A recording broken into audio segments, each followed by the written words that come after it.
here, 5 events to go, and nothing is settled. Welcome to Monza, the Temple of Speed, where bravery is measured in braking zones and mistakes travel at 260 kilometers an hour. Long straights, violent chicanes, no hiding place. In Pro, the balance has shifted. Alex Ellis leads, calm, controlled, and in command for now. But Clay Morris is close, very close, and former points leader Racine Fazui, absent last round, can only watch as the championship moves without him. In Amateur, momentum belongs to Jesse Lambert, Lima Racing on top. But Sebastian Day and Jacob Attar are right there, waiting for one error, one missed apex, one bad exit. And tonight, it gets serious.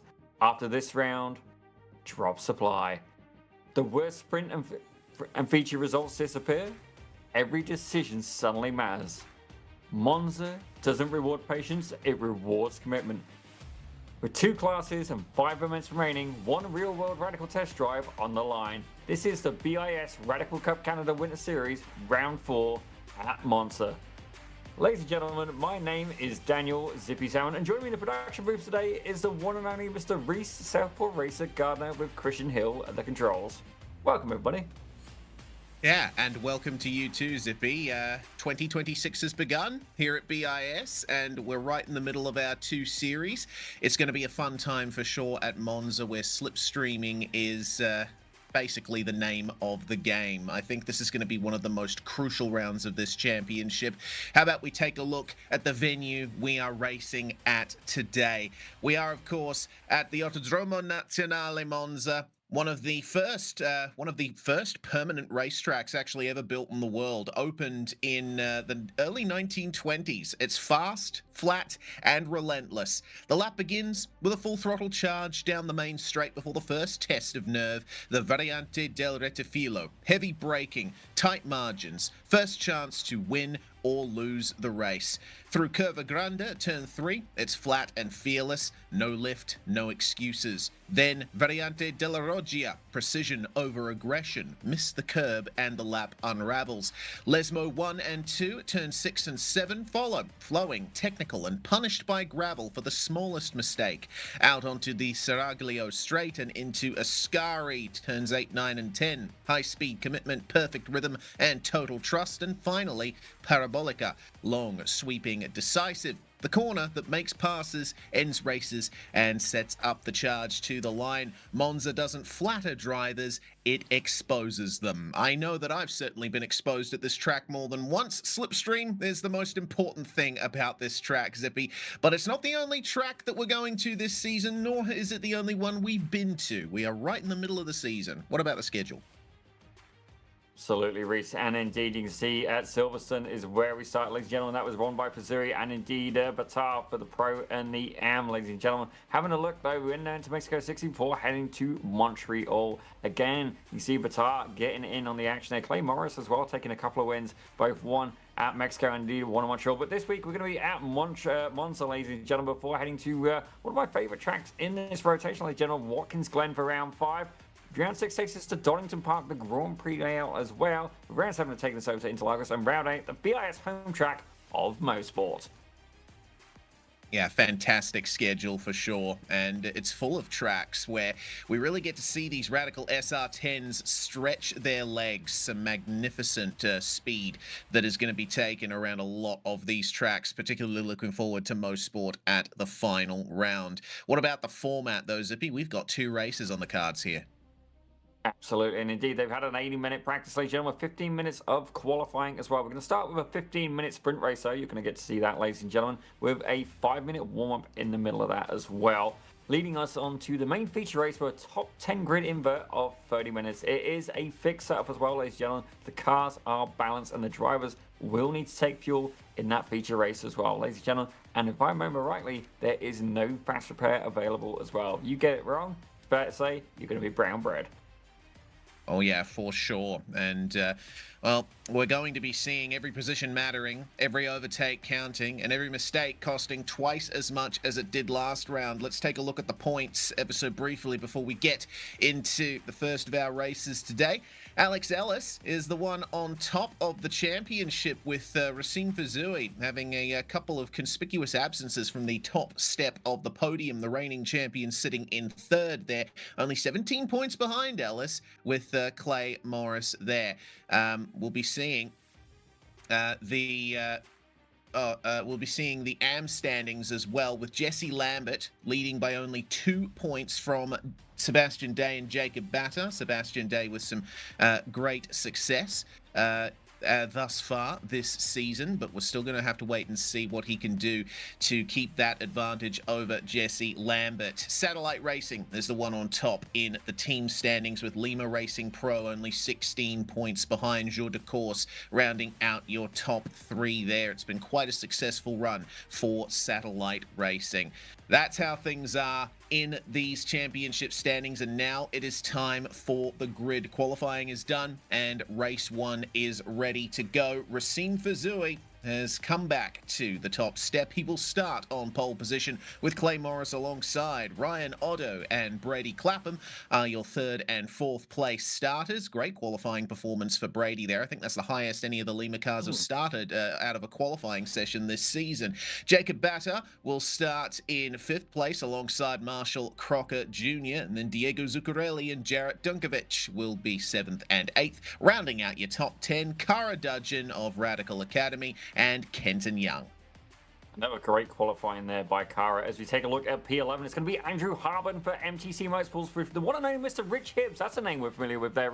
He's there alongside in P12. Joey Haynes, the karting man himself, has indeed returned with Asada Carlenbev alongside in 14th. Going to be a good mix, that one. Sebastian Day takes 15th with Michael Broomhead, our very own BIS founder, in 16th. With Clovis Girard, attaboy, good to see him back. He's there in 17th alongside one of your AM contenders. It's Jesse Lambert in 18th. Looking at the back here, we got in 19th, we got Maxime Armand. Closing out your top 20, Dylan Rennie. Yes, Cedric O'Hyan, the next of our Lima Racing cars, starting in 21st alongside Matthew Creamy. And then out of the 12th row of the grid, we'll have Wyatt Cormier and Jean-Francois Larocque. Stephen Sutherland starts out at 25th alongside our good friend Robert Covey. Abby Shrivastava starts in 27th with Harlan Goulbourne alongside him. Jonathan Pikazin in 29th place with Ovidiu Milos, rounding out your top 30. Just a few more cars left with Richard Morris and Rick Boyd. Just outside the top 30, Paul Casamajor and Matt Sobol, 33rd and 34th. And Tyler Scarali did not set a time in qualifying. He will not be taking to the start either, from what it seems. We have 34 cars getting going here, coming into Ascari for our formation lap. The end of a formation lap, I should say, Zippy. Monza. Turn one beckons. How much chaos are we going to see? I got a feeling that Rob Burgess would indeed sell a few radical parts in the turn one scenario. That's the vibe I'm getting, ladies and gentlemen. Certainly, he's not going to be able to do it with the sim, at least not on this occasion. But in the real world, yeah, it's fair to say that the manufacturer would indeed likely be supplying a few parts. I'm thinking maybe a couple of front splitters, maybe even a little bit of a front nose cone area as well. I've got to say, the Radical, actually, I've had the pleasure of being hands-on with these, and in their defense, they are actually quite friendly to work on. Like, ladies and gentlemen, as a guy who's turned wrenches on cars, if you then go work on a Radical, honestly, it's so acceptable in comparison. But don't get me wrong, these drivers are not going to have to worry about that. What they are going to have to worry about, though, is keeping the car alive for this 15-minute sprint race here at Monza. Oh, yeah. Here we go, then. Let's make our way out of the final corner here. Get ready for the start. Racine Fazui on pole position. He blasts away. Coming up to the start-finish line as the green flag flies. We're already starting to see some moves from Brady Clapham and from Marshall Crocker, who are trying to pick up that slipstream. But down to turn one, it's the braking that makes the big difference. And it looks like Ryan Otto is going to take the second position off Clay Morris there as the field makes their way through turns 1 and 2 for the first time. Not seeing much in the way of incidents there. It's a nice clean start from the whole field. They've made it through the first chicane, amazingly, but they've still got a couple more to negotiate, Zippy. Yeah, certainly, I have a feeling that this could be another hot spot for any incidents here. There's certainly this second chicane. I know you're going to know the name of it, Reese. I know I certainly don't. I've got to say, that's got to be, Marshall Crocker Jr. there. I recognise the livery, ladies and gentlemen. He has indeed. He won the amateur class last year, and now he's understandably been pushed into pro, and rightfully so. He's currently in P4 overall. Jacob Patalo looking pretty good there. He's in P6 overall and leading the AM class with Clinton Young there in second for the AM class, and then Sebastian Day back in third and 15th overall. Yes, quite an orderly start, all things considered. I was expecting a little bit more chaos than that, but looks like we've just gotten some there. Harlan Goulbourne off and falling down the order. Looks like may have pushed a bit too hard into the Lesmos, and there's contact between Jacob Batta and Brady Clapham. Clapham in the wall after starting in fourth. That is disastrous. Yeah, definitely, especially I do believe those guys are teammates as well. Don't get me wrong, I saw Jacob Batta. There is a Jacob Batta team in the championship, but I felt sure he was under the Lima Racing umbrella as well. So definitely, maybe something to review after the race. But don't get me wrong, it's worked out in the favour of Sebastian Day there. But don't get me wrong, he's still got Jesse Lambert applying pressure. Jacob Batta now is switching positions with Diego Zuccarelli there, getting into a little bit of a mix as well. It looks like a bit of three wide happening here as Zuccarelli and Dunkovic are with him. Richard Hibbs has caught the slipstream as well into turn one. It looks like a bit of an exchange for second going on up ahead as well. Looks to me like Batta's going to win the race for fifth coming into the first turn. But we're seeing a lot of battle packs start to form here. It's a very short race, only 9 laps in length for this first race of the night. And looks like every move you make is going to count for something. And every step you take, I'll be watching you, Reese. At least that's what we're going to be doing here on Pit Road Productions. You see Rich Hibbs here getting an absolutely fantastic exit, but there's a large amount of smoke in the background, and that's the number 3 car of Andrew Hartman. The MTC Motorsports machine has had an off in the second set of chicanes. Yeah, careful on the rejoin. Oh, that was close. Dumps a lot of gravel on the circuit as well. Della Roggia is a difficult chicane at the best of times, but you add gravel into the mix and it's going to become quite slippery. Andrew Hardman certainly has had some great results this season, but it looks like this race isn't going to be one of them. Unfortunately, down in 24th now behind Ovidiu Milos. Yeah, Ovidiu Milos, actually one of the hard chargers in the field right now. They are up an astonishing 7 positions already. Certainly, if they can keep that going, it could be a very profitable race for them. But right now, I got to say, we've got a cheerleader here in the chat. It's Luke Simon brothers, ladies and gentlemen, and they are cheering on the Nakata Motorsports car that's currently in P9 overall in the 230 machine. Yes, Nakata Bev is at the back of this battle we're looking at the moment for P6. This battle stretches all the way to 13th if you count cars within a second of each other. Clay Morris in the slipstream of Racine Fuzui getting the fastest lap of the race so far as they're almost side by side again. Richard Hibbs making the move on Diego Zuccarelli. P6 belongs to Rich for the moment at least. Yeah, I gotta say, Rich Hibbs, I always knew he had some potency behind him, but he's definitely a lot more potent than I gave him initial credit for. But I can say that Brady Clapham and indeed Jonathan Kaiser have both got black flags, ladies and gentlemen. They're currently riding in P31 and 32 respectively. But right now, we're going to keep an eye on this battle. As you can see, this pack here being led by Rich Hibbs. He's got about a 2.5 second gap ahead of him there to Jacob Patel. But right now, a stream of about 7 or 8 cars behind, all vying for his position. As the side of Karnabev there, getting into a little bit of a battle with what I believe is Jarrett Junkovic. Yes, almost made the move at Lesmo 1. On board here with Dunkovic, you get a good sense for the kinds of speeds you're going to be seeing, and you'll see Assad Nakatembev appear on the right side of your screen in just a few moments, or on the left side of your screen now that we are off board. Dunkovic putting on quite a defensive drive there. Assad trying his best to make his way past, but it's not working in the short term. Maybe Parabolica is going to work out for him, but he's risking losing the slipstream to the cars ahead. Zuccarelli and Hibbs still fighting over P6 just up ahead, and Dunkovic once again defensive on Assad Nakatembev. I think Dunkovic is playing this very well in terms of defensive driving. The issue is he's slowing up everyone behind him and they are losing the slipstream. You need to stay within a second or so of the car in front to activate that extra speed the slipstream gives you, and in such a short race you don't want to lose it. 3 wide. Yeah, I can see this ending well, Reese. And certainly these drivers are absolutely going for it. Dunkovic there getting a little bit high, antsy behind. So that looks like Cara Dudgeon. She's managed to stay with this pack, and she's is the concluder of this pack as well. Sebastian Day about 1.2 seconds behind, so she's going to want to try and stay with these drivers. I got to say, definitely the best driver I've seen come out of the academy so far, and it does remind me, actually, I did do a little bit of research as to how we can try and help her progress in her racing career as well. Speaking to a couple of contacts I had on my side, and certainly would love to see her do well. But right now, she's there in P11 in the 305 machine at the back of this pack. But further up in the field, Racine Vasui holding on to the lead by about 4-5 tenths of a second from Clay Morris, who currently has the fastest lap of the race. And Clay Morris is working very nicely there behind Racine Fazui. The gap for the lead sitting at about half a second, but all the battling is happening back here for P6. Hibbs still leading this train of cars. Zuccarelli, Young, Nikatabev, Dunkovic, and Dudgeon just hanging on to the back of it. Now Dunkovic sees a lot of slipstream happening there. Moving a little bit further back, looks like we're keeping an eye on Michael Broomhead and everyone behind him for P16. Our league administrator on the left side with Clovis Gerard in the white car here, making the move around the outside at Ascari on Matthew Crimmy. Quite an impressive move. Unfortunately, that little bit of side-by-side has made him lose touch with Broomhead and Ohio.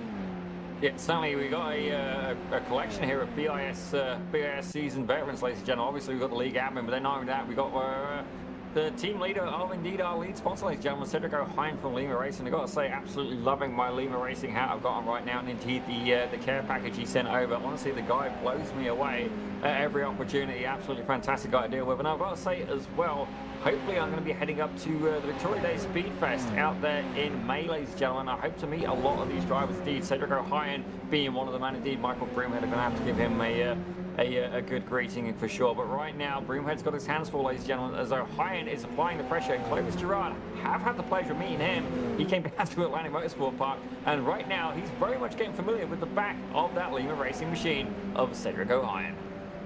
Yeah, when you're in a pack like this, it seems like the strategy is to try and leapfrog your opponents one at a time, and it almost looks like a bit of three wide there, squeezed to the inside there. From that perspective, it looked like three wide. Thankfully, it wasn't. It doesn't really work into that particular chicane, but Gerard now will gather up something more to chase Cedric O'Hine.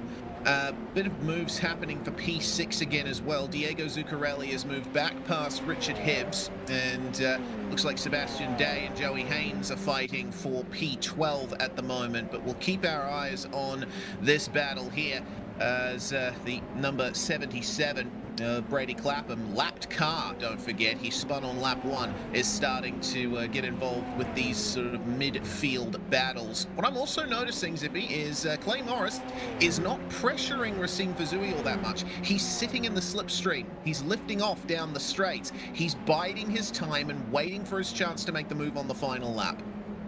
Yeah, certainly there isn't too many people who I've ever met that've got a I Beat Racine Fazui t-shirt, and certainly I don't think they've ever made a run of them, ladies and gentlemen. Fair play. Racine is indeed a driver to reckon with, ladies and gentlemen. Some say that he is secretly the stick. I could believe it. I don't get me wrong. I don't think he's had that chance. But right now, I've got to say, Clay Morris is he's incredibly close behind him. It is indeed Lima versus the Radical Canada East car. And it's fair to say, I would honestly love to see these guys in a real car going side by side, battling it out, and just see who would indeed emerge victorious. Certainly, both of them very, very accomplished in their real world roles, ladies and gentlemen. Actually, both of them engineers, I believe. So definitely interesting to see these guys are not just talented behind the desk, ladies and gentlemen, but certainly behind the wheel as well. Yes, indeed. Well, you see these two keeping themselves very close company for P1. Ryan Otto is an unmissable bright yellow and orange machine there in the background. He doesn't really have any chance to catch up to them, though.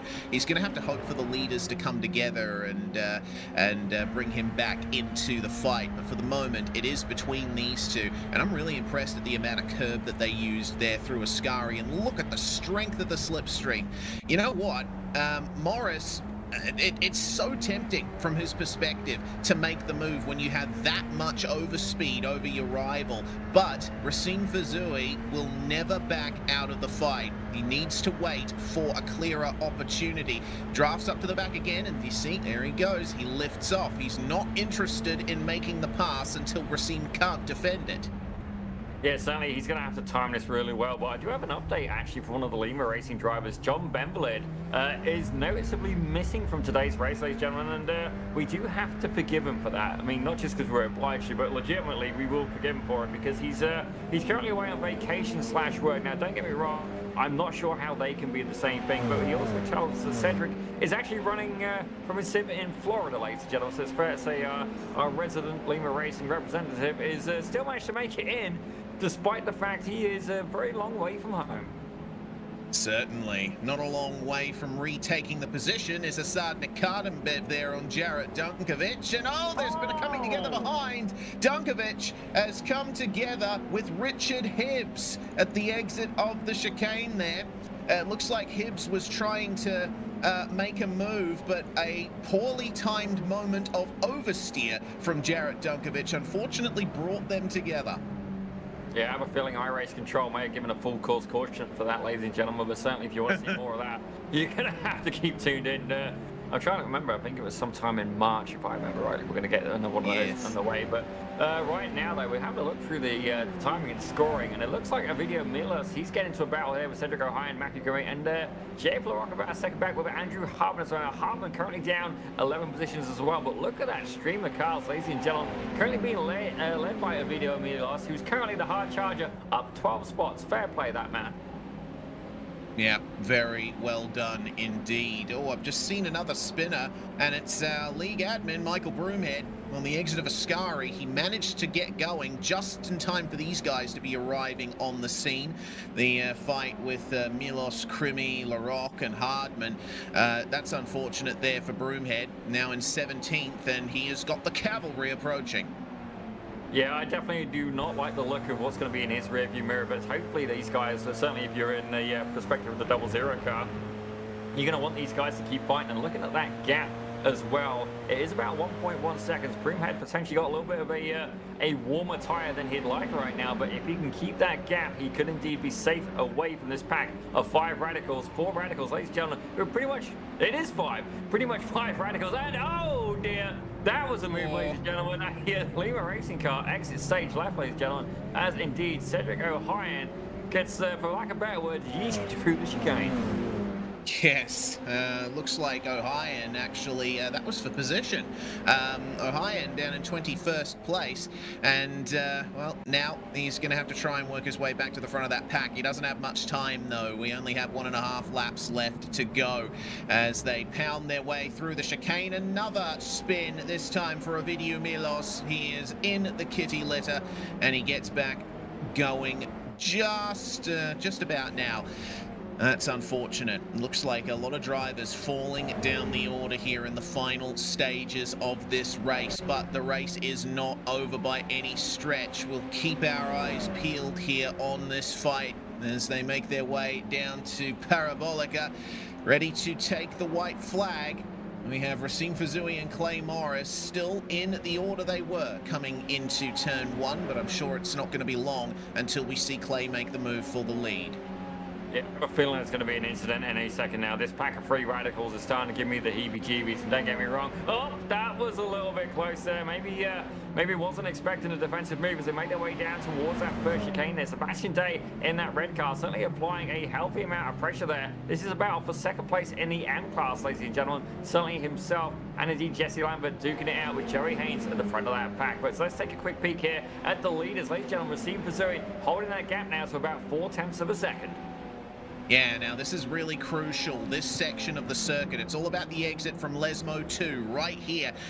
Clay Morris dragging the brakes to rotate the car a little bit. He's in the slipstream, but he's fallen back a bit further from Racine Fazui as of recent. And it looks like a bit of draft braking attempting there from Racine Fazui, but all of that time made up. The curbs, though, have not worked with Clay Morris a little bit too much, and in the wrong place too. That's unsettled the car, and it looks like Fazui won't be under much pressure coming into Parabolica. That's unfortunate. We were looking for a great battle for the lead here on the final lap, but it looks like Racine Fazui is going to come round to take first blood of 2026 in the Radical Canada Cup, presented of course by Lima Racing and supported by FEL Motorsports, and that is your top two done. Yeah, exactly. And here we go. We're going to see this battle coming down all the way to the line, ladies and gentlemen. It's going to be Marshall Crocker Jr. with Jacob Patel right behind. And indeed, we got another one going on. It's Susanna Nakanaban versus Diego Zuccarelli. A drag race down to the line. Ladies and gentlemen, multiple drag races going on, as it looks like Joey Haynes and Sebastian Day are going to have exactly the same deal. Haynes able to get it by a nose, ladies and gentlemen. Even closer as well, Maxime Armand and Richard Hibbs. Absolutely incredible. Jeff LaRocque and Mike Broomhead. Oh, That's no! contact. Oh my gosh, that is not the place you want to go. Certainly LaRocque able to survive there. Broomhead ended up getting a little bit tangled there. He's going to fall back to P20, but right now the invert grid going to be held by Jesse Lambert, who finished in that mysterious top 10. Well, indeed. That's a bit of a drag race to the line there. Wyatt Cormier and Jarrett Dunkovic still working hard. My goodness, things are starting to get a bit brutal here between Robert Covey and Richard Morris. That was an incredible move. Round the outside for Robert Covey. But, oh, dearie me, that was certainly a little bit hard in mouth. Well, certainly right now, Robert Covey, he is carrying a black flag, ladies and gentlemen. I'm not too sure if it's incident points or maybe he has indeed had a slowdown. What I can see is there is indeed a faster pair available, and he's used it later on in this race, ladies and gentlemen. Do apologise for that, as we see somebody having a little bit of fun. I have a feeling that might have been Broomhead actually doing a little bit of a burnout, but fair to say, oh, he's just stopped. Oh, he took checkered. We're good. The line's further forward. We're okay. Yes, indeed. Well, looks like now we're going to have to pick a move of the race because, well, we've certainly seen some interesting moves in this race, but we have a great pick of things to look at in this race.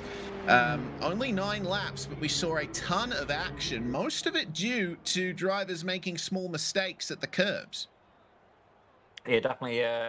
There could be a few contenders for that move of the race. Honestly, I'm not too sure which way to send it right now. Certainly, Ovidio Milos was on my radar for a little while. Certainly a hard charger by a good margin, ladies and gentlemen. But honestly, it could go either way. I mean, we'll see. Christian, maybe you can queue up a couple of clips here. We'll take a bit of a review almost and see if we can pick a favorite.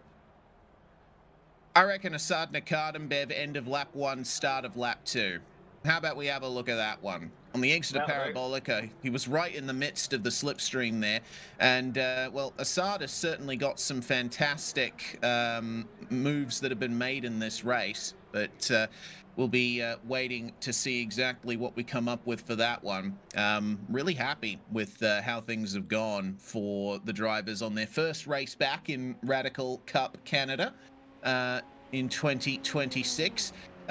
Big year ahead for BIS as well. We've got some extra announcements to make during this warm-up session once we find our move of the race, and I'm sure we'll be happy to bring that news to you. But certainly not the only series that BIS is going to be running. Let's go then for the move of the race here. And this is on the start. Asad Nakardambev starting all the way back in 14th, but he managed to work his way up to P7. Zippy will review his first lap here as the green flag flies again. It certainly is indeed a potent driver in traffic, for which I can relate. And certainly turn 1 could have been an absolute race-ending move for quite a few drivers. Thankfully, they were indeed able to get through there cleanly. So fair play to them. And that you see Rich Hibbs about a row or two ahead right now. As so I was getting a little bit of pressure there at the start. But don't get me wrong, he's on the line, he's on the draft as he makes his way down towards what I'm going to say is turn 3. Yes, for sure. And Assad was making full use of the slipstream here on lap 1. We saw him make some really decisive moves, and it might look like there's a big gap to the cars ahead, but Assad wasted no time in making up that gap, leaving his competitors in the dust there. Qualifying obviously didn't go his way because his race pace was really something to behold. Yeah, absolutely. Indeed, he is he's a potent driver behind the wheel, ladies and gentlemen. I'd like to say I could beat this kid, but I'd be lying. He's definitely way quicker than me, and indeed a real-world driving experience as well. He started in a car, and he has indeed been getting to drive a spec racer Ford. I can think of a few people in a certain academy who would definitely be envious of that, ladies and gentlemen. But certainly, I think that move he made just there, that was pretty slam dunk. As you see there, bit of evasion, able to get through, almost gets another one here as he's coming towards the conclusion of lap 1.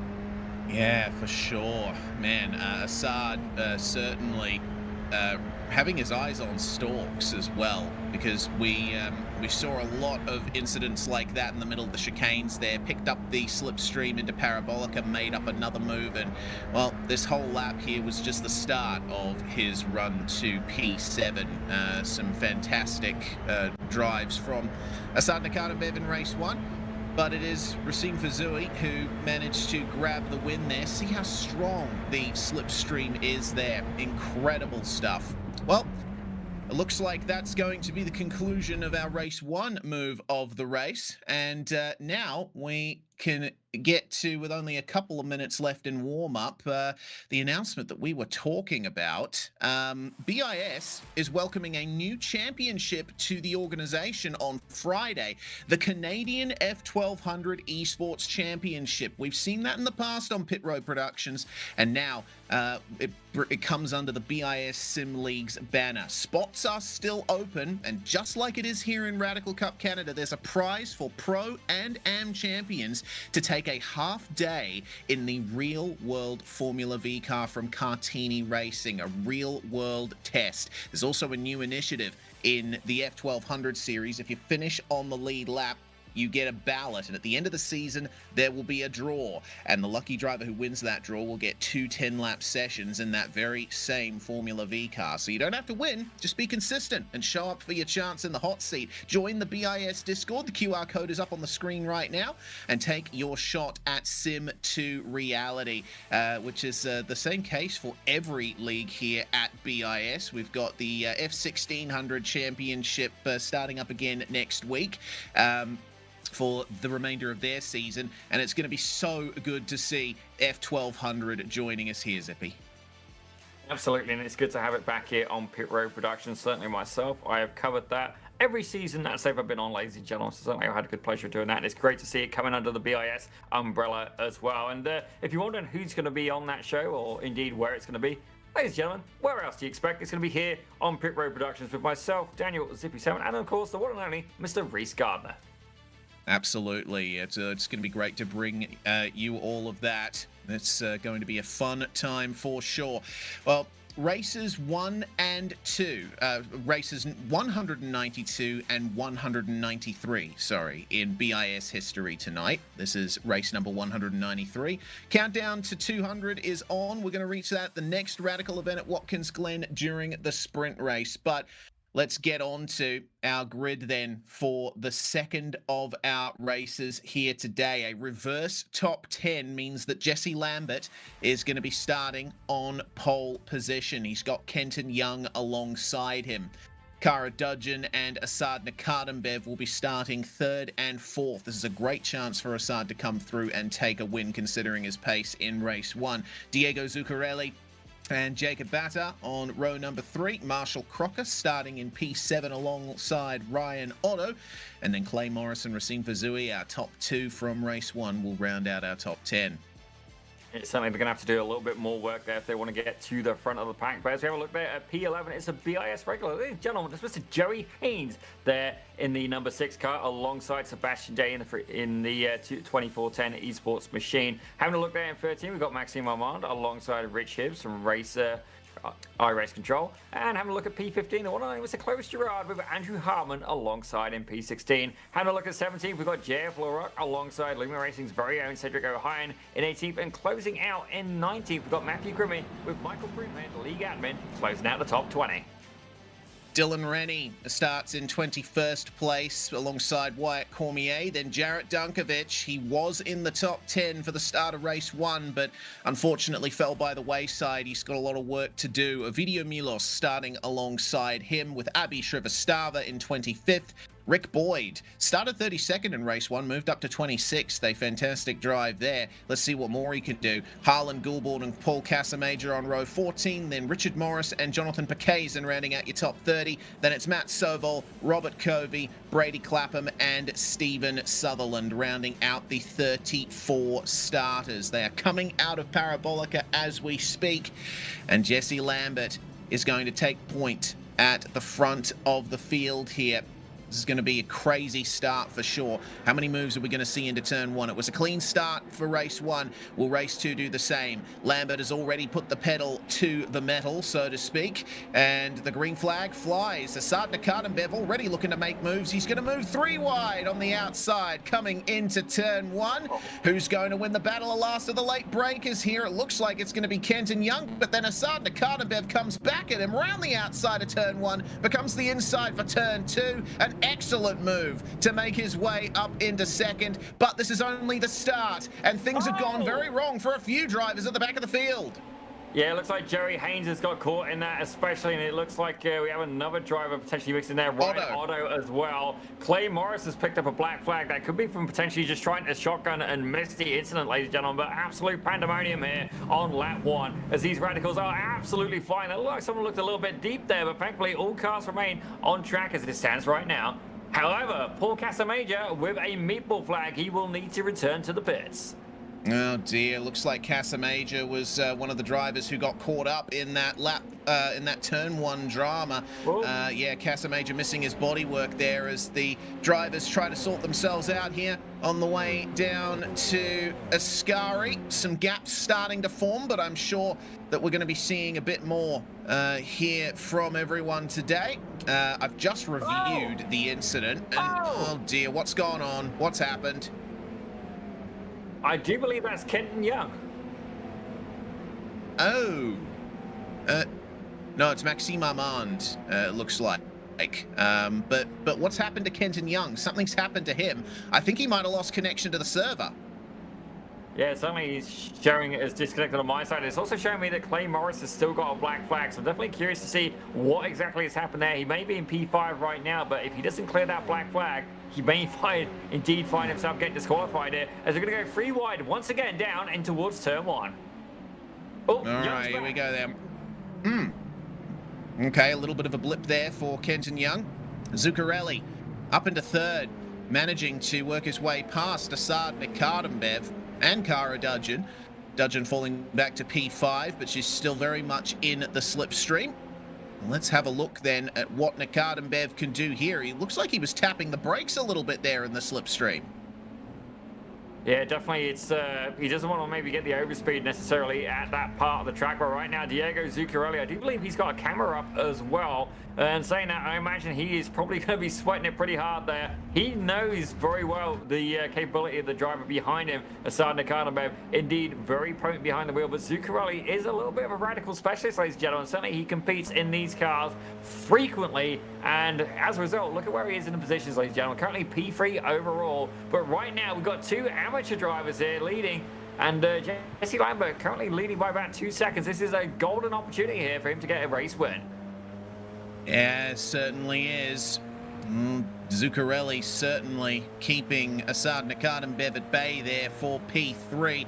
I think it's only a matter of time before the move is made. See how the slipstream really brings Nakatembev into contention there. I think he might have been lifting off ever so slightly. The speed he's carrying through Parabolica, he's going to go for... is he going for pit lane? No, he's not. That's interesting to see. Nakatembev backing off out of Parabolica. Well, what I can tell you is that Brady Clapham has now picked up a black flag, and Clay Morris has cleared his. So don't ask me exactly what's happening there, as Andrew Hardman has set the fastest lap. Meanwhile, we got a little bit of a battle there for P3 in the M class, as Jacob Patar and Sebastian Day go between him, and Marshall Crocker getting into the mix as well. Oh, indeed. Lots of fighting to be had here. And through turn 3 they will come. Bit of an exchange happening there.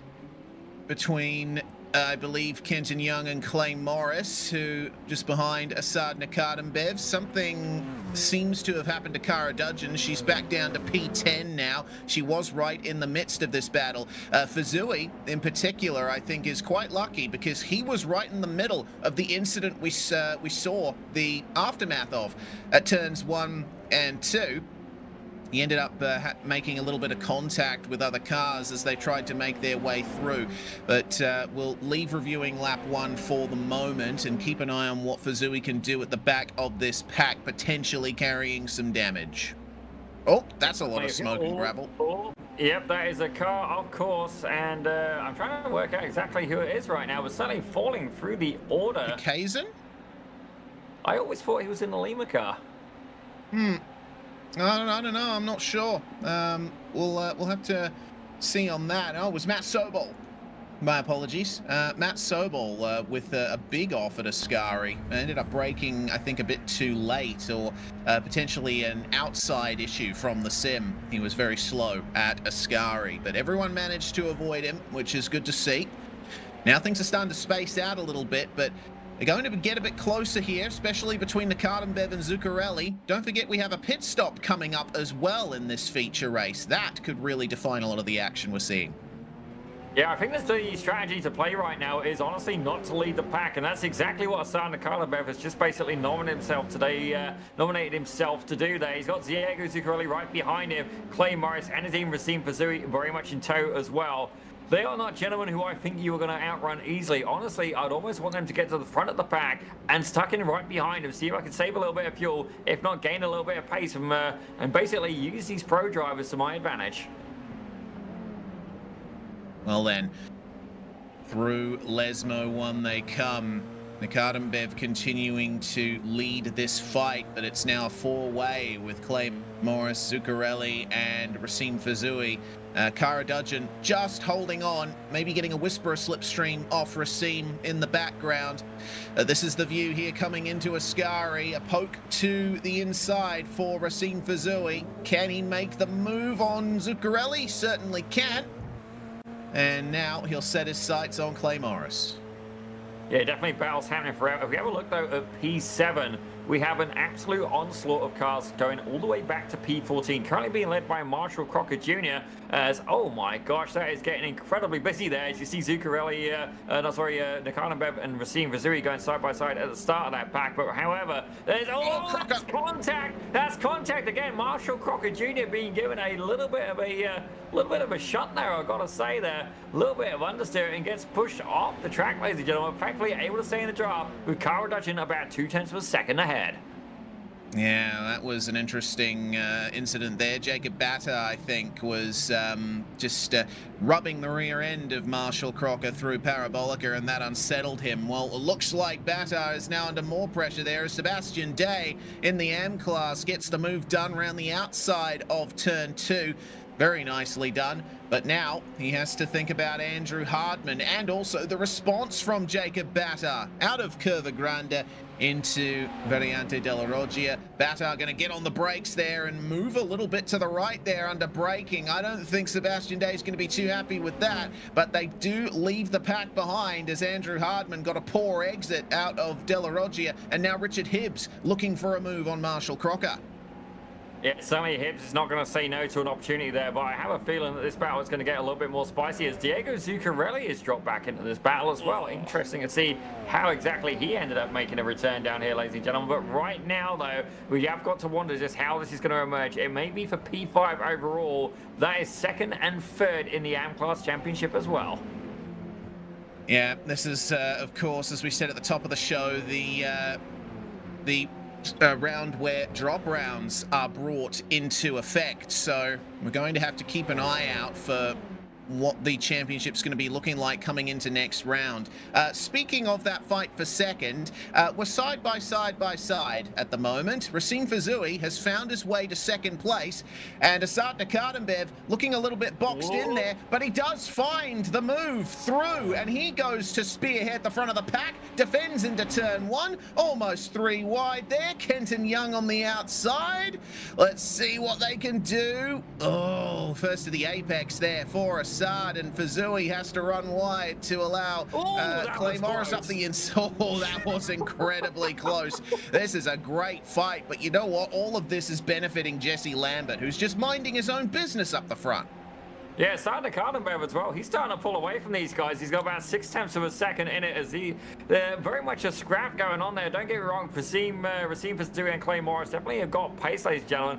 With Racine Fazui currently holding the fastest lap, ladies and gentlemen. But I've got to wonder, is this going to be an opportunity for Cardenbev? He's already expanded that gap by another 0.3 of a second. Well, everyone's still very much in the slipstream of him here, so there is a chance for them to fight back. They have to think about the pit stops as well. We've already seen a few drivers make their way into the lane, some of them with damage from the opening lap's chaos. Joey Haynes and everyone behind him have visited pit lane at least once.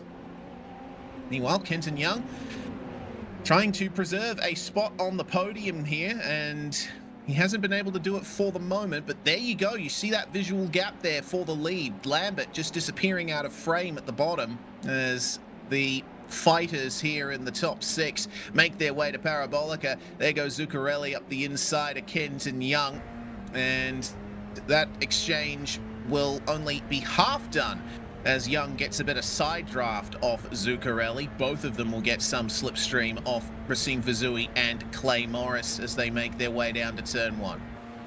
Definitely going to be a battle of the late breakers there as Zuccarelli decides to back out of it. Certainly there's still a lot left to play for in this race. We're not even at the halfway point. Not yet. And there's another battle happening right behind as well. Andrew Hartman, Cara Dudgeon, Marshall Crocker Jr. and indeed Rich Hibbs are having a 4-5-way fight there as they're heading their way down out of turn 2. Yeah, Rich Hibbs up 2 places, and oh dear, that's Andrew Hardman, who overshot turn 1. Then he had to find his way back onto the circuit behind these guys. Still up 4 places from where he started, which is good to see, but yeah, that didn't go too well for Andrew. Yeah, definitely easily done. Certainly when you are pushing it to the absolute, that looked like Morris. smoke. Yeah, Clay Morris. He's down in P8 now. I think there was a problem for him at De La Roggia. Yeah, we're going to have to take a look at that replay here and see exactly what happened to Clay Morris. You can see there, he is right beside Racine Fazui. He gets a little bit of curve, and it looks like he just gave Fazui a little bit of a nudge. iRacing Physics said no thank you, and that was enough just to put him off the course. But thankfully, the car does appear to still be without damage, ladies and gentlemen.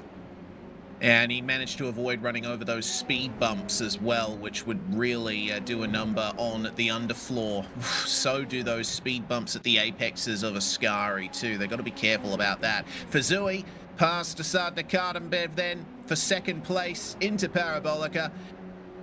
Now, when do these guys decide to jump into pit lane is the question. Oh, well, okay, Fazui's going to do it. but it looks like no one else is following him in.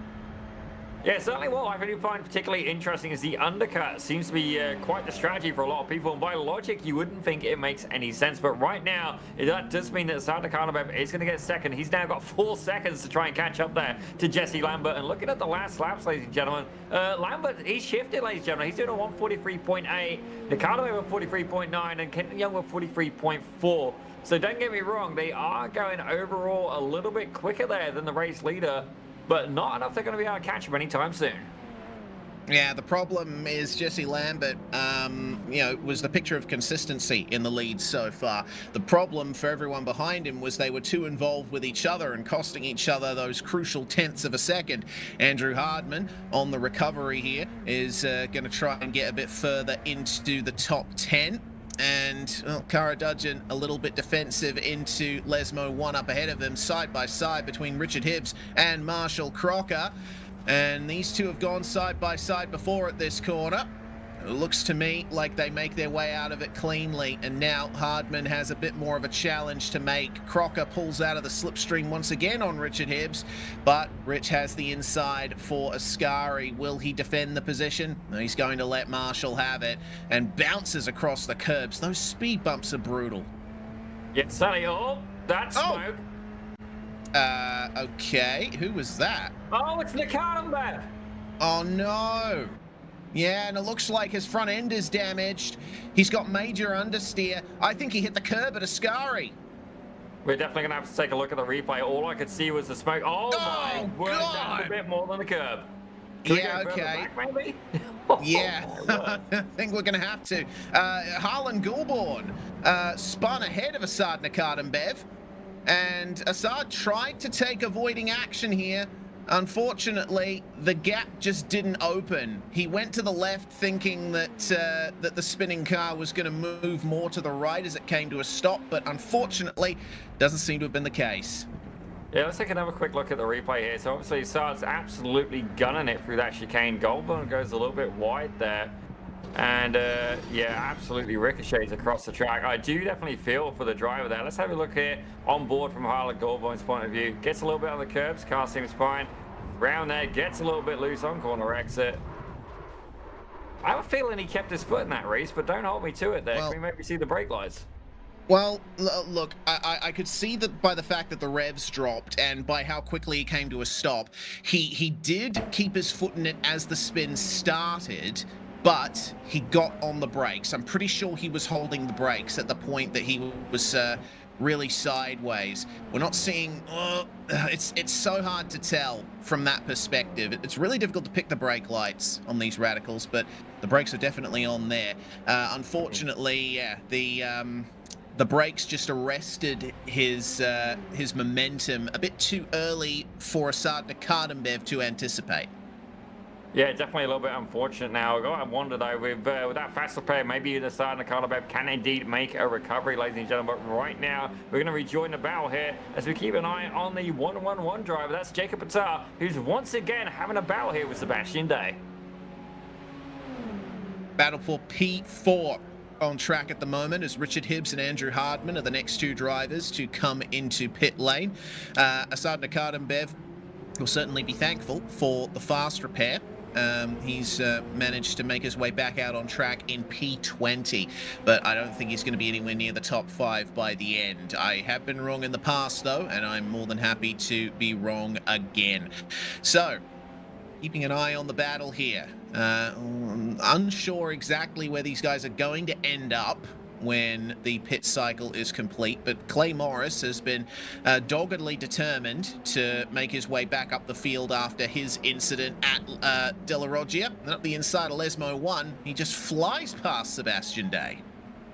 Yeah, that's one thing that I've always found that the driver of the number 48 can do. It's carry momentum, Reese. And certainly you often wonder how on earth he does it. Ladies and gentlemen, he is a clever individual indeed. As you see right now, we're keeping an eye here on Jacob Patar, who's he's been going at it with Sebastian Day pretty much every race, ladies and gentlemen. These guys are very evenly matched. And you got to wonder who's going to come out and on top in this scenario. But right now, Clay Morris is going to be looking to try and leave these guys very much in the dust, for which there seems to be a little bit of a beach starting to form there on the exit of that chicane. Yes, indeed. A lot of gravel being thrown up on the exit of these corners. Well, with just under 13 minutes remaining on the timer and about 8 laps to go, Jesse Lambert, our race leader, has jumped into pit lane, but curiously, he seems to have slowed down a bit too early. He's just managed to get in there on the pit lane speed limit, but Zuccarelli and Young will join him in pit lane, and now this battle pack we've been looking at is now the battle for the current top 3. Well, speaking of Zuccarelli, I have a feeling he may have just got caught speeding in the pits because a black flag has just illuminated next to his name. That's definitely not the winning strategy there, as certainly with it being related to pits, I have a feeling he may have indeed done a zippy pit approach and overdone it. That's unfortunate there. And it looks like a bit of bump drafting going on there between Sebastian Day and Clay Morris. Crucial move for the lead, the effective lead of the race. Racine Fazui has managed to pass Jesse Lambert. Not only did he have the undercut, he also had a quicker pit stop by about 2 seconds. So now Racine Fazui in the effective lead, and Sebastian Day sees Clay Morris get into the gravel up ahead of him. This is going to be, I think, one heck of an in-lap for these guys if they're planning to pit.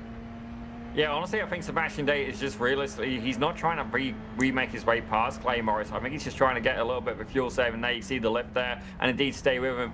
If Clay Morris pits, I have a feeling that Sebastian Day is going to be following right behind him as they go down towards the Parabolica. Indeed.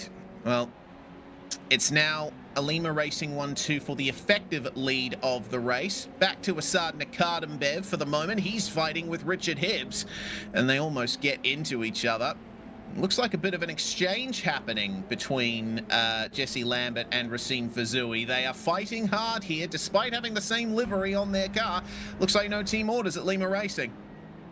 Yeah, well, how could you? I mean, these guys are here, they want to race, and indeed that is exactly what's happening. It's the 58 versus the 60, ladies and gentlemen, and Jesse Lambert and indeed Racine Fazui there. I have a feeling if it was me, I would want Racine ahead of me and realistically just try and stay in his job. But not only that, it's pro versus am, ladies and gentlemen, and both of these guys have a really pit as well. So maybe there's just a little bit of a photo opportunity here for Cedric, or indeed for the Instagram, certainly Lima.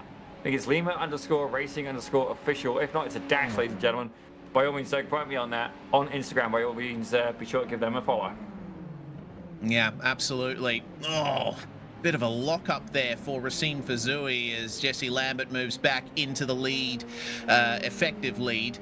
Should highlight that these two are still running second and third because Sebastian Day is now the only driver yet to come into pit lane. Wyatt Cormier just completing his pit stop. And looking at the pit stop times here, it looks like the quickest pit stop has gone to Clay Morris. He's just moved past Kenton Young for fourth, and with only 7.9 seconds in the box, Clay Morris has certainly had a good run of things in the pit cycle. He's a bit too far behind these guys that we're looking at the moment to really make any headway, though.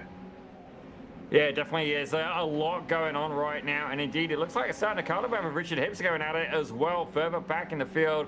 And Andrew Hartman, currently he's in it as well, ladies and gentlemen. We've got a freeway fight between those guys, but right now I've got to say these Lima Racing drivers are absolutely duking it out, and fair play to Jesse Lambert. Oh my God, did you see that curb hit?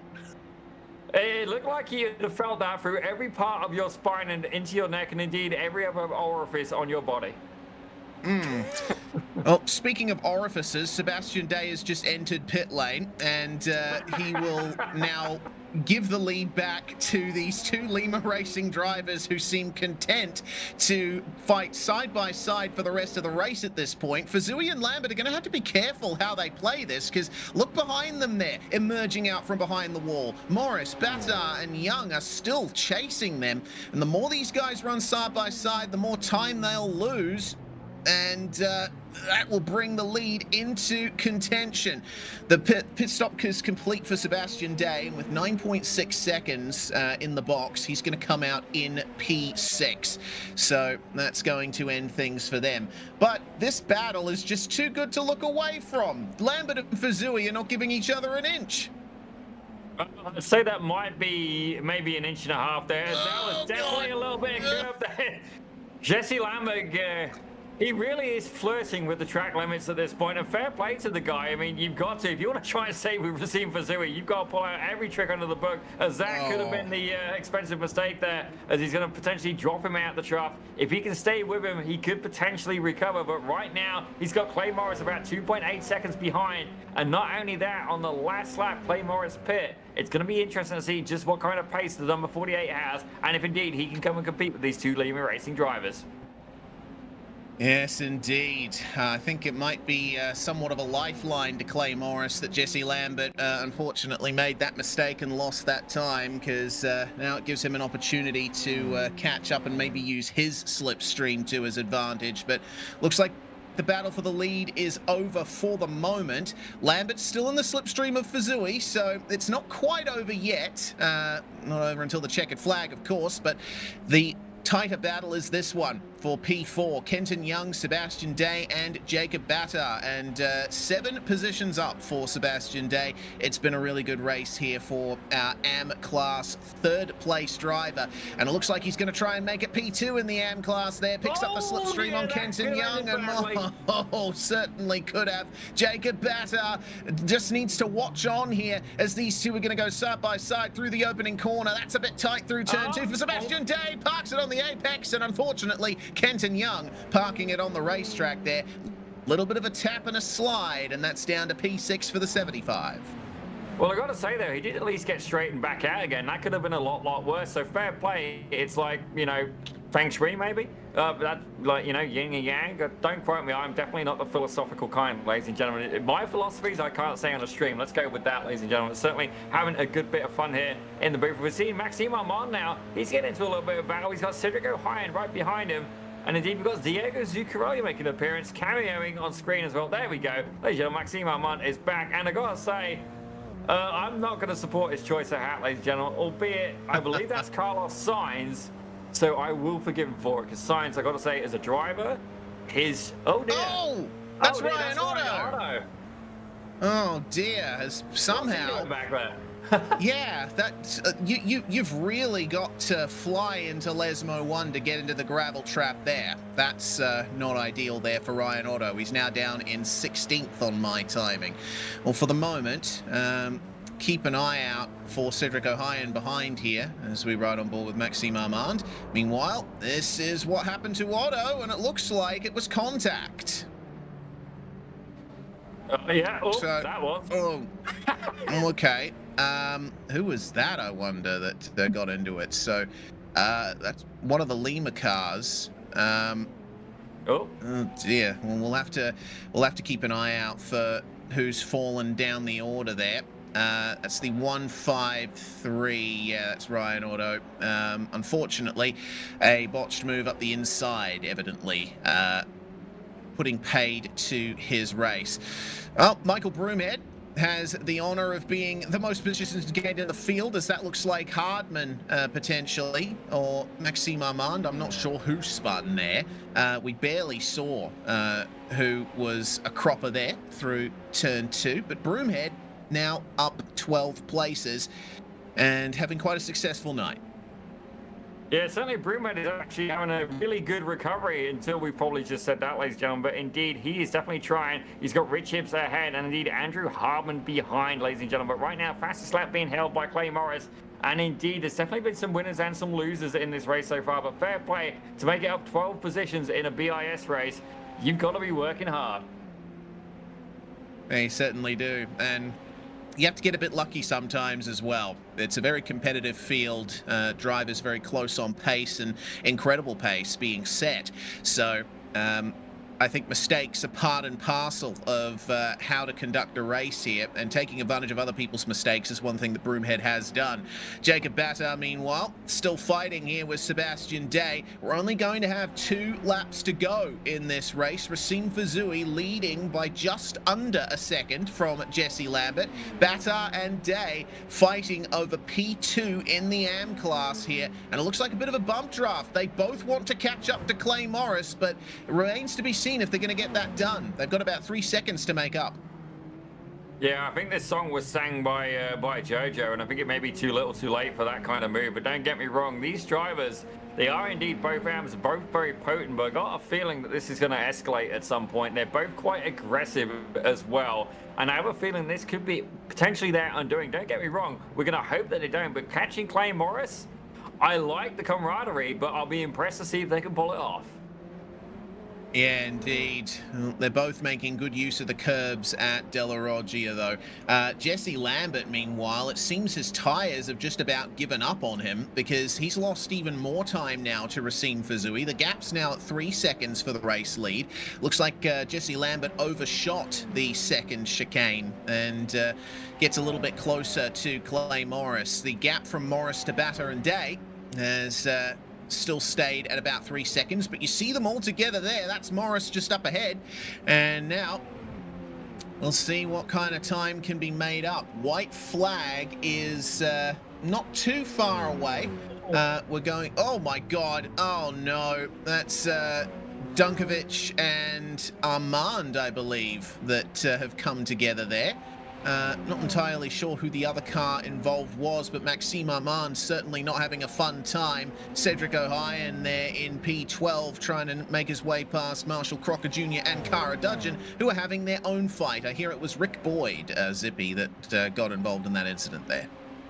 Yeah, very much so, but I have a feeling Cedric O'Hyan may come out of this smelling of roses. Don't get me wrong, he's going to get like the double slipstream from these drivers and potentially be able to slingshot them in the closing stages. I think O'Hyan may be in a good spot, but let's go back to the battle here for P4, because once again, Sebastian Day and Jacob Batta are indeed fighting out as they've got 2 laps to go. Yes, they have. Lap 17 begins, and who's going to get the runner-up spot on the AM podium here? Jesse Lambert certainly hasn't been mistake-free in the last few laps, so there's still potential for these guys to be fighting for the win, or better. We'll have to wait and see. Side by side, through Della Roggia, and Jacob Batta will keep Sebastian Day behind him for the time being.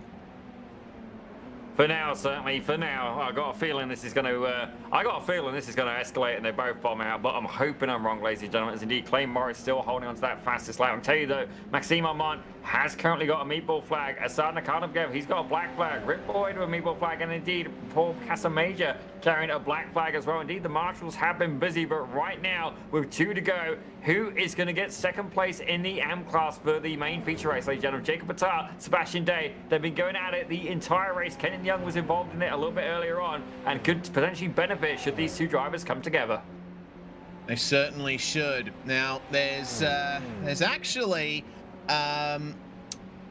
it looks like it's a bit unclear whether or not this is going to be the final lap. I think it will be, but the timer is going to run out just as Racine Fazui crosses the line. And it looks like, yeah, it will indeed be the white flag. He only crossed the line to start the final lap with a second to go on the timer. So that's going to be that then for Racine Fazui. All he has to do is make his way around this final lap, and he has got this, but it's certainly not over further back. It looks like Batar and Day making their way past Assad Nakadambev, who is now a lap down. He's had to visit the pits a few times in this race. It's been a frankly terrible race too for Assad, considering the heights he reached in race 1. But Sebastian Day in the slipstream of Jacob Batta. Can he get it done at Variante della Roggia? Top of the rev range in 6th. And hard on the brakes, first to the apex, but has he gone too deep? He has not. He's managed to keep the position. Indeed, for now, ladies and gentlemen, for now, as Sebastian Day is once again going to be there, trying to get a move over Jacob Batta. These 2 guys have been absolutely potent together, and indeed, it's been some fantastic race. I got to say, Jesse Lambert, fair play, having a battle with Racine Fazui. He put in a valiant effort, but right now he's only 1.1 seconds back actually from Fazui, so certainly it's not over for him yet. If Fazui makes a mistake, you know, things have happened, you know, it's the end of the planet as we know it. But indeed, right now, it's going to be the big battle we're going to keep an eye on. But I have a feeling that Sebastian Day may have fallen back a little bit too far. He's going to need to get an absolutely diabolically great exit out of Parabolica if he wants to take it to the line. Speaking of exits from Parabolica, Racine Fazui is there, and he has started 2026 perfectly here. Pole position for race 1, win in race 1, and the win in race 2. That's going to be Racine Fazui back on the top step again. Jesse Lambert winning the AM class. Clay Morris finishes 3rd overall. And Jacob Batta is just going to beat Sebastian Day to the line.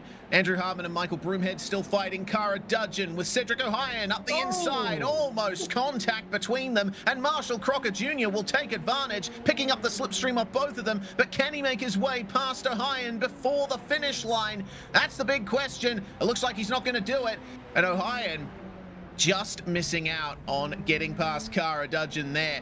Meanwhile, a little bit further back, it looks like a potential bit of drama there for the 520 of Maxime Armand. Certainly not the first time he's seen some drama in this race. Wyatt Cormier and Joey Haynes side by side into Parabolica for 21st place. Make that 20th, because Jarrett Dunkovic has gone slow on the exit of the corner. I think he might have underfueled it. Yep, I believe it sounded just like your breath, Reese, a little bit shy just to get to the line there. Bless him. The life of a commentator, ladies and gentlemen. We've got to say some absolutely fantastic battles there. As here we go. That is Jesse Lambert, ladies and gentlemen, our AM class winner. And I've got to say, he fought incredibly hard. Definitely able to make the most of that reverse grid as well. But not only that, fair play to the lad. He gave Racine Fazui a good run for his money. And that's no easy feat.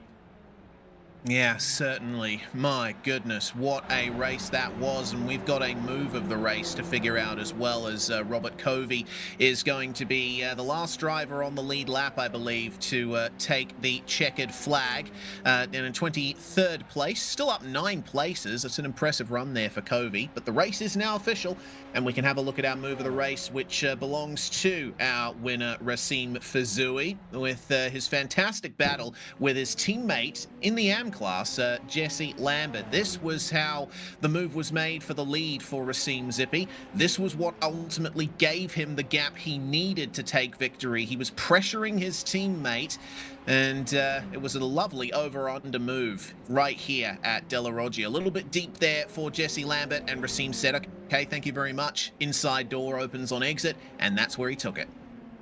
Yeah, definitely. I've got a feeling we're going to be seeing that a little bit more, ladies and gentlemen. Keep an eye out for that on the Lima Racing and indeed probably the FEL Instagrams, ladies and gentlemen. Absolutely. When you see racing of that kind of quality, why not? And certainly Lima guys, definitely going to be looking good out of this. I'm actually going to put my Lima Racing hat back on now that we mentioned that. But we should probably go over the results. I got to say, if we're picking a move of the race, though, I guess with that one, we got to give it to Racine. I mean, it was absolutely textbook. And one of the things that's often underestimated is, you know, getting in the head of the driver, trying to force them to make a mistake. And he just managed to get Jesse just to go a little bit too deep. And that was the opportunity he needed to get away.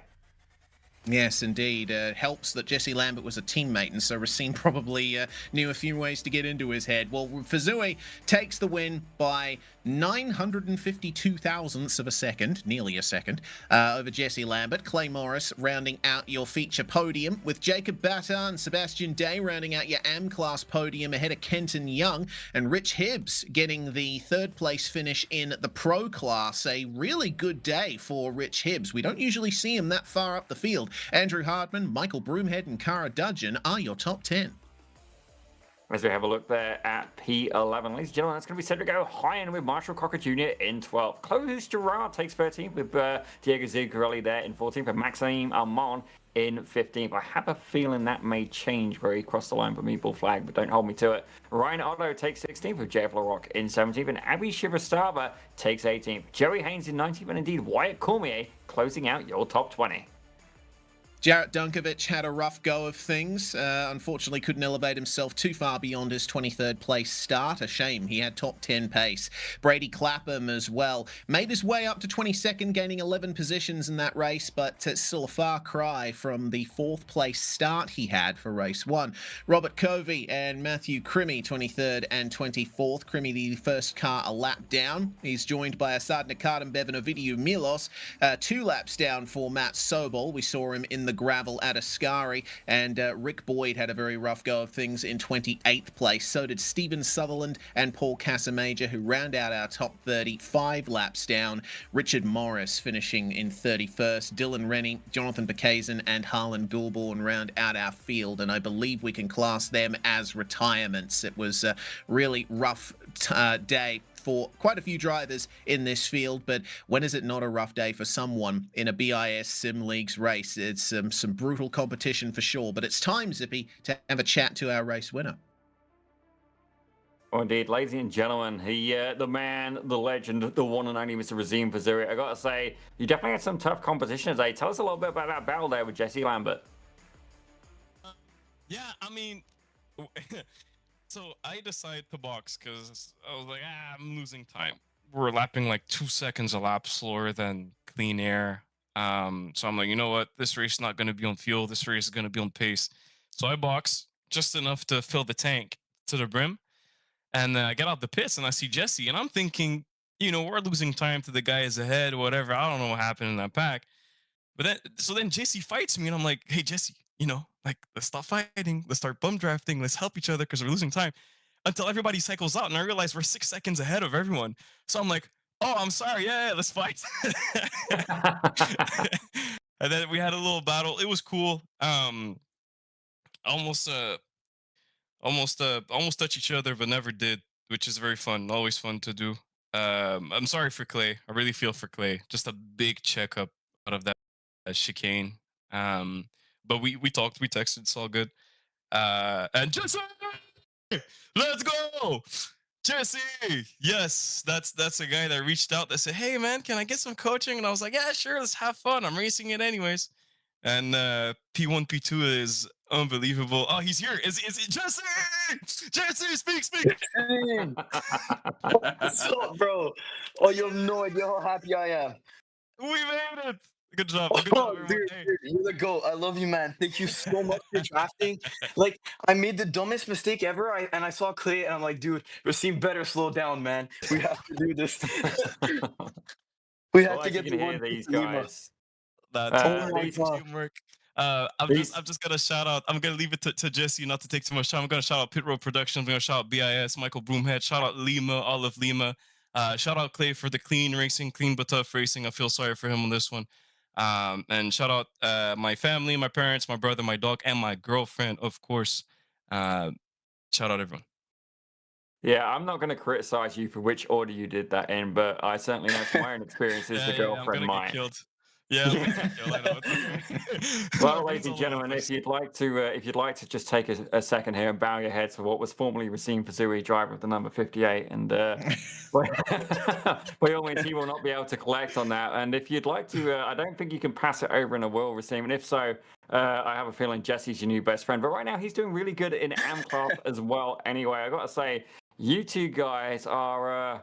I'm trying to think of the best way to phrase this that's appropriate for a stream, but it's fair to say that you guys do not need any kind of enhancement for the enthusiasm that you've certainly brought to the interview booth. And fair play to you. It's absolutely fantastic. And it's what we want to see, ladies and gentlemen. Indeed, teammates, rivals, and indeed making a really good representation here for Lima Racing as well. Jesse, let's get a little bit of your point of view from that battle there with Racine. Oh man, yeah, I'd like to start off firstly, regardless of however Rasim's girlfriend reacts to that, like Rasim, just know I love you. So you always have a backup just in case. But that like That's my all. You smile, just got snaked, Rasim. Sorry, bud. Carry on.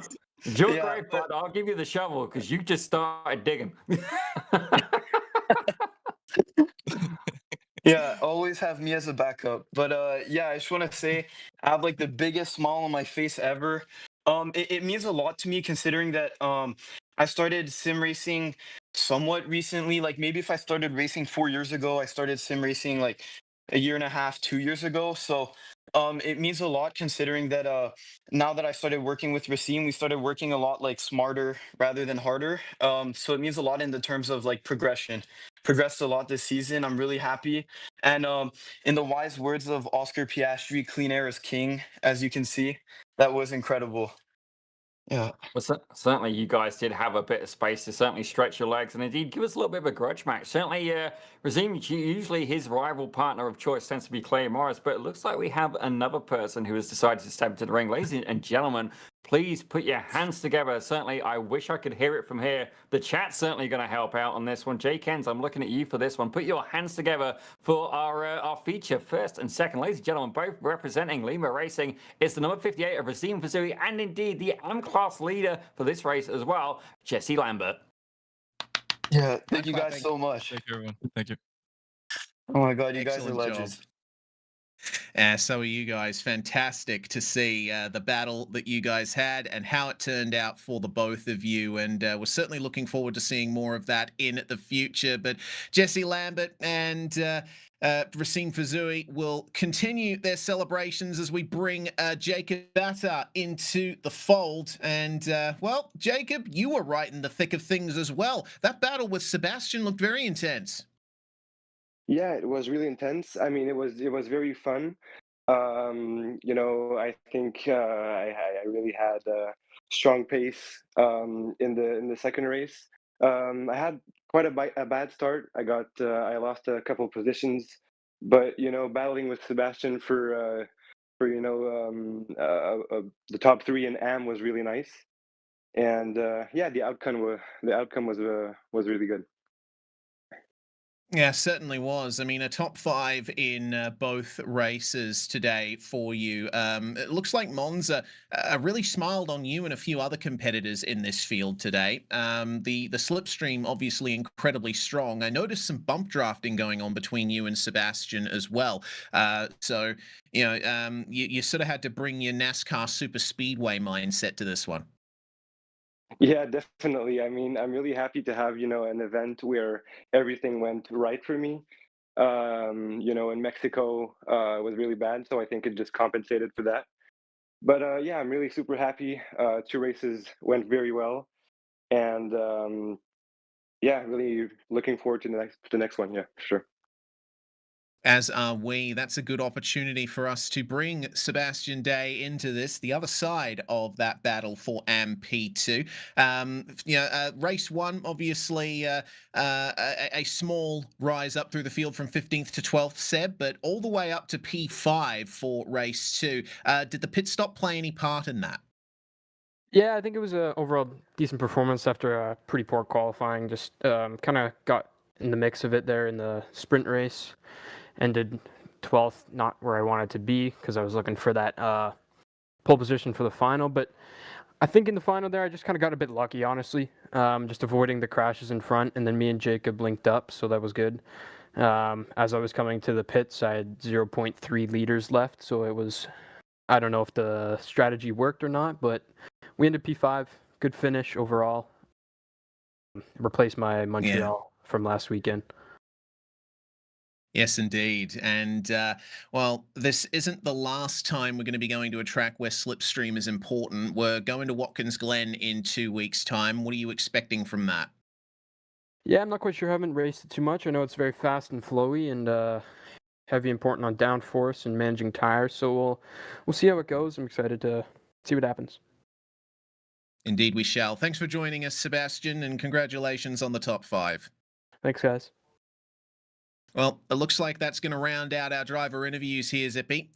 We've certainly had a lot of drivers very happy with how things have gone here at Monza. BIS is back in 2026, and the countdown to 200 is on. Remember, the sprint race at Watkins Glen is going to be the 200th race in BIS history, which is going to be a huge milestone to hit. Absolutely, certainly. I'm definitely proud that we've been involved with BIS either as driver or as indeed as commentators for as long as it has. And actually, BIS is the whole reason the Pit Road Productions actually came around, ladies and gentlemen. We needed to change broadcasters because the old one pretty much disappeared. So we made Pit Road Productions, ladies and gentlemen. Actually, we just passed 200 shows ourselves as well about 5 shows ago, ladies and gentlemen. And my apologies for not being a little bit sharp from picking up on that, but certainly I'm looking forward to that particular race because, ladies and gentlemen, we're going to be having a guest here in the booth as I take to the track and hopefully don't cause carnage. Oh, yes, indeed. We're going to be seeing the F1600 Championship come back next week. But if you're interested in radicals, the next round is going to be on the 21st of January.